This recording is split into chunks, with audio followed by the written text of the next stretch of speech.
Okay, so there's this stratified aspect to computational workflows, that they are both a specification and have a software execution aspect to them, as well as having associated objects, for example, their histories or provenance logs, the data that comes in and out of them, example data, as well as FAIR services, for example, the checker services and test services that he mentioned. And this, from a FAIR principles point of view, is very interesting, because we have FAIR data, because FAIR data goes in and out of the workflows. And so we have FAIR data objects. We have FAIR software, because the workflow management system itself is software, but also the containers, the sub-workflows, the tools and codes that the workflows are chaining together are software objects in their own right.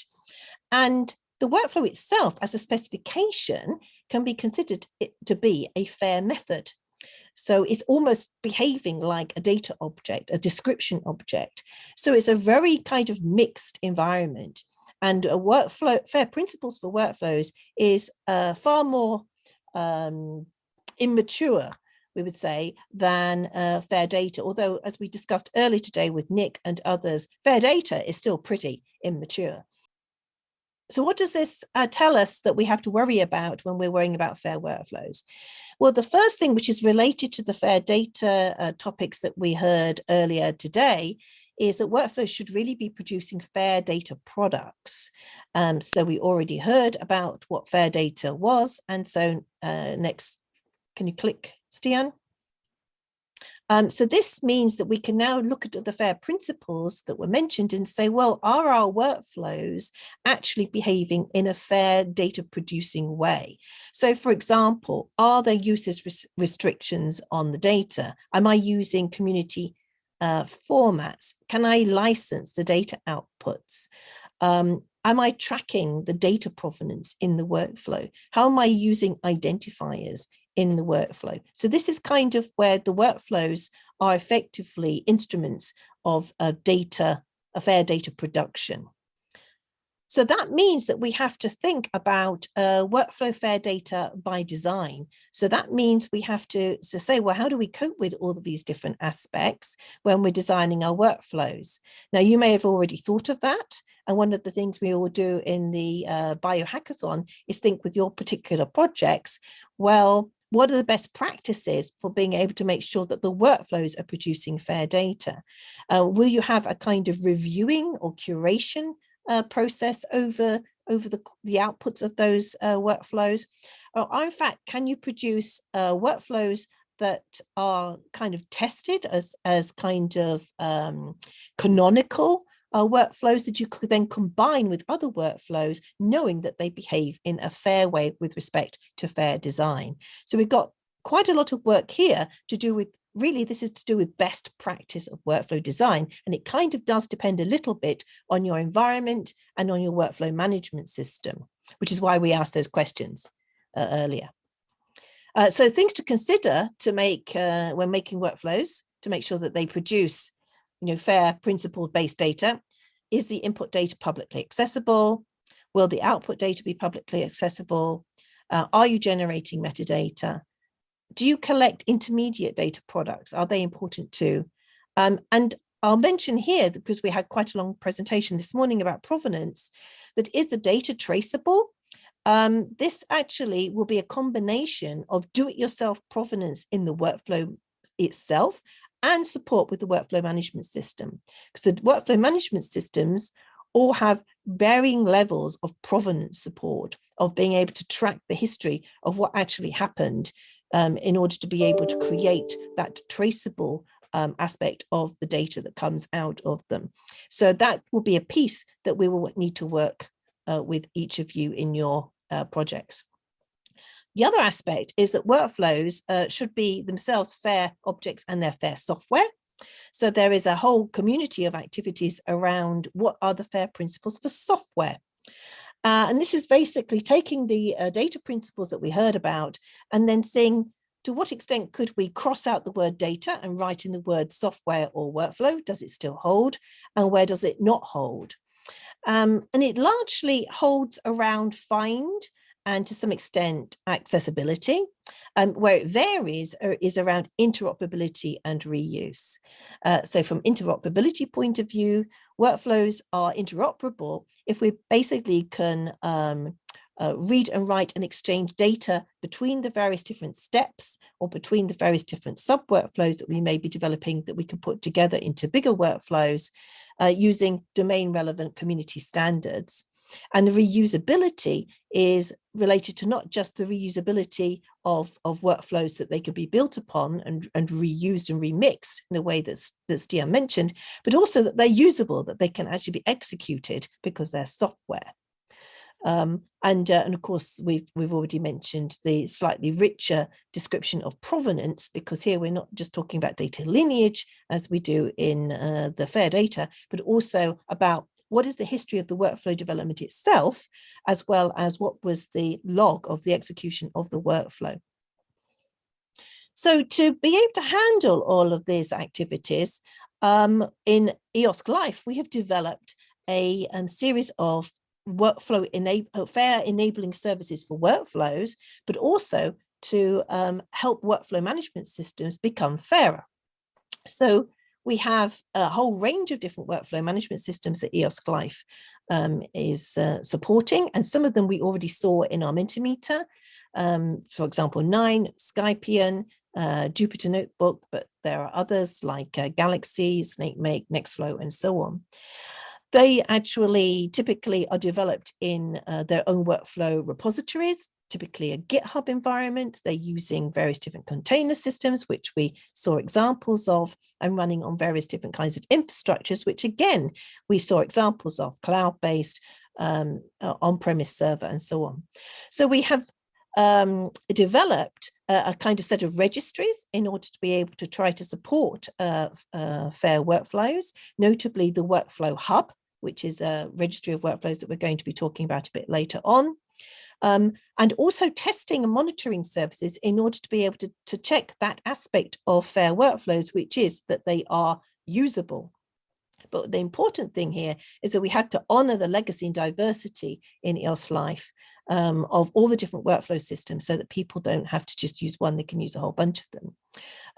And also to enable those workflow management systems to be better able to support the FAIR workflow design that I mentioned about before. And that means typically lifting and sharing identifiers and metadata out of those workflow systems and getting them to adopt common APIs. Because as we heard earlier, FAIR is all about metadata.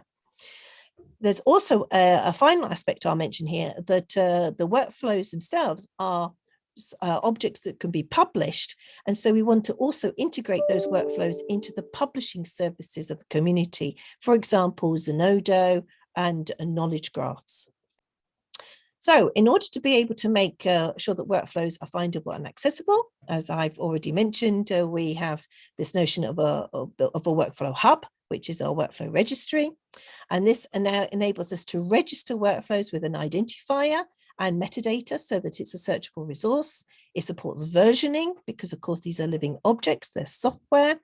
We're able to mint DOIs so that they can be included into the publishing infrastructure.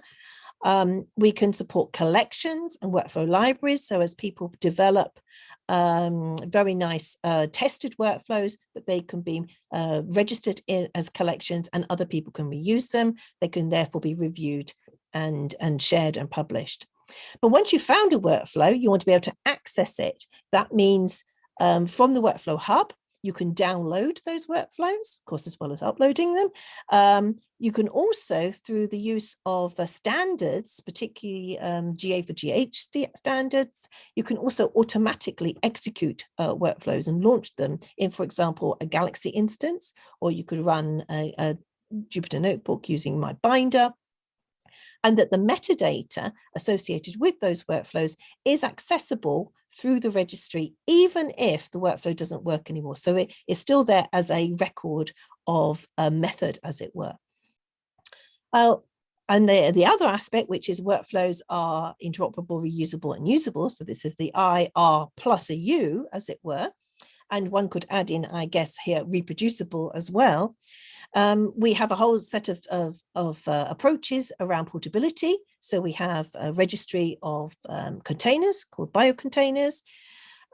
We have also, by the way, a registry of tools called bio.tools. And these three registries, the Workflow Hub, bio.tools and biocontainers, all work together in order to be able to find containers, find tools, and find workflows.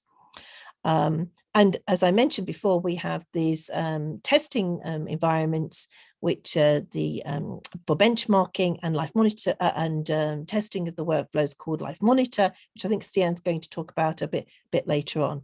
The whole point of this is that our workflows are kind of like Lego pieces.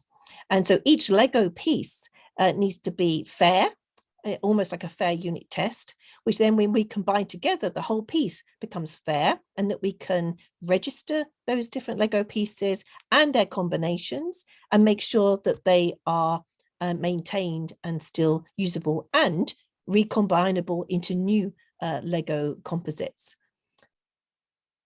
I think this is the final slide or penultimate slide of my section. As the FAIR principles are all about human and machine processable metadata, that metadata has to circulate between all those different services and also be exported outside the services. For example, if we want to be able to deposit a workflow into Zenodo or add a workflow to the open air knowledge graph. So within EOSC Life, we've developed a framework of being able to describe workflows so that each of the services, the workflow management systems themselves, but also the testing and monitoring environments, the registry environments, and so on, all adhere to this metadata framework.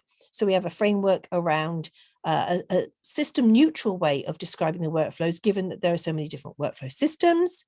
We have a way of annotating the inputs and outputs using an ontology, and we heard Henrietta tell us all about ontologies earlier.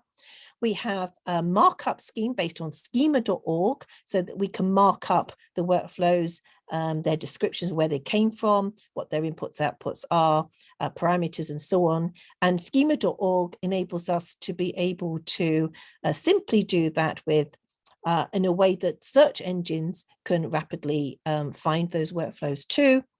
And then we have a packaging system, which is a version of a FAIR digital object, which is called Workflow RO Crate, which allows us to be able to package all of this stuff together, all of the different parts, all the different provenance, all the different companion objects, data objects that we saw earlier, for being able to exchange and move workflows around this system. The good news is you don't have to know any of this because it's all hidden away.